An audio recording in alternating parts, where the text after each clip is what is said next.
नागपुर जिले की पारशिवनी तहसील अंतर्गत आने वाली जूनी कामठी ग्राम पंचायत अंतर्गत सांस्कृतिक भवन का नाम परमात्मा एक व्यसन मुक्ति भवन कर देने को लेकर गांव में विवाद निर्माण हो गया है, जिसको लेकर राज्य मंत्री एडवोकेट आशीष जायसवाल एवं पारशिवनी खंड विकास अधिकारी सुभाष जाधव से लिखित शिकायत दर्ज कराई गई है।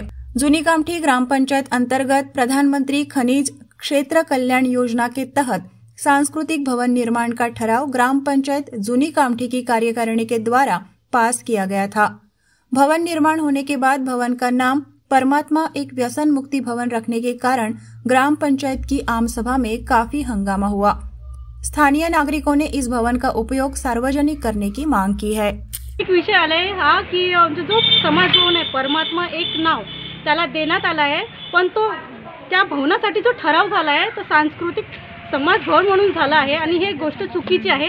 त्यावर मी जो माझा मत आहे की तो प्रत्येक लोकांसाठी ओपन झाला पाहिजे, फक्त एका समाजासाठी किंवा एका विशिष्ट जातीसाठी नाही, ते प्रत्येक लोकांना मिळाला पाहिजे असं माझं मत आहे।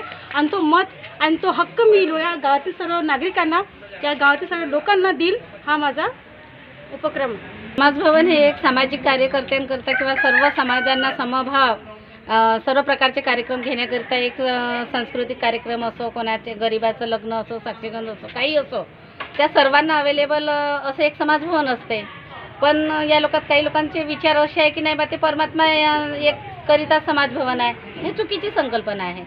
समजा आता महिला मेळावा आहे, महिला मंडळाची मीटिंग आहे, बचत गटाची मीटिंग आहे, त्यांनी कुठं घ्यायची रस्त्यावरती, तर ते मीटिंगमध्ये मागायला गेले छाबी सर्व महिला, त्यांनी म्हटलं की नाही ते आमचं परमात्मा एकवाल्यांचं आहे, तर त्यांच्यावर कार्यवाही करण्यात यावी की नाही बा हे सर्व महिलांकरता, सर्व समाजाकरिता, हे प्रत्येक एका व्यक्तीसाठी समाज भवन नसते, तर हे प्रत्येक समाजासाठी असते। आणि परमात्मा एक हा एक समाज झाला, तर मग तो एकच समाज जूनी कामठी इथे अवेलेबल नाही, तर इतर सर्व समाजाचे कार्यक्रम कुठे करावे? त्याच्या ठरावाची छेडछाड होऊन झाली असं दिसत आहे की ग्रामपंचायत ठरावाची छेडछाड होऊन झाली, त्याची ग्रामपंचायत शासकीय जागेवर परमात्मा परमात्मा भवन एक बनवण्यात आलं, एका समाजाला ते विशिष्ट देण्यात आलं आहे। आमच्या त्याच्याशी काय वादविवाद नाही, परंतु तो शासकीय इमारत असल्या कारणाने त्यावर सर्व लोकांना त्याचे परमिशन देण्यात यावे, सर्वांनी तिथे कार्यक्रम करण्यात आले यावं। परंतु परमात्मा एक सेवक मंडळ यांच्या मतेनुसार ते कोणाला येऊ देत नाही। इवन फक्त सरपंच मॅडम यांना सुद्धा त्यांच्यावर चाबी न देता नाही का त्यांना परमिशन नाही, ग्रामपंचायतच्या कोणत्याही ठराव घेण्याच्या कोणत्याही वस्तूसाठी तिथे परमिशन दिल्या जात नाही। त्यामुळे काही लोक राजकीय दृष्टिकोनातून परस्पर नाही का आपसात नाही का जातीय तेढ निर्माण करण्याची दृष्टी याच्यातून दिसून येत आहे। ते शासकीय इमारत आहे, आमचे मत इतकंच आहे की ते सर्वांसाठी सर्व लोकांसाठी उपयोगी असावे ही आमची इच्छा आहे।